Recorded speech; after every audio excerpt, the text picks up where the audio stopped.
Hi guys, তোমরা সবাই কেমন আছো? আশা করছি ভালো আছো, আর আমিও খুব ভালো আছি। যাই হোক, আজকের ভিডিওটা আমি টেনে বসে শুরু করলাম। তো এই যে তোমাদের বলেছিলাম ঘুরতে যাবো, আজকেই সেই দিনটা। আজকে আমরা সবাই মিলে ঘুরতে যাচ্ছি। তো এই যে পেছনে দেখতে পাচ্ছ দাদা রয়েছে, দিদি আর ও রয়েছে। তো আগেও অনেকে রয়েছে, তো তাদের আমি কিছু প্রবলেমের কারণে আমি তাদের দেখাতে পারলাম না। তো যাই হোক, কোথায় যাচ্ছি কি, পুরো ভিডিওটা দেখতে থাকো, তাহলেই বুঝতে পারবা। আর তোমাদের আর ভেঙে বলতে হবে না, কম বেশি তোমরা হয়তো সবাই চেনো, গেছো সবাই।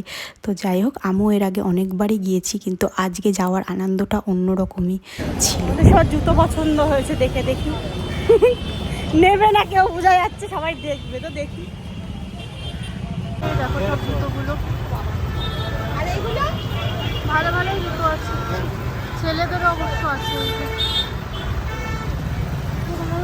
আমার এই জুতোটা ভালো লেগেছে, এই জুতোগুলোও ভালো। হ্যাঁ, এই যে এইটা ভালো লাগছে, এইগুলোও ভালো লাগছে, সবই ভালো, বাট সবই যাই হোক, তারপরে এই যে আমার একটু হালকা খিদে লেগে গেছিলো, বাসে বসে আমি একটু খাচ্ছিলাম। তো খেতে খেতে এই যে তারপরে বাসটা ফাইনালি ছাড়ে। আর কি বলবো, সত্যি সেদিনকে এত বিচ্ছিরি একটা গরম ছিল, একটুও ভালো লাগছিলো না। বাসটা ছাড়ার পরে তারপরে একটু স্বস্তি হলো।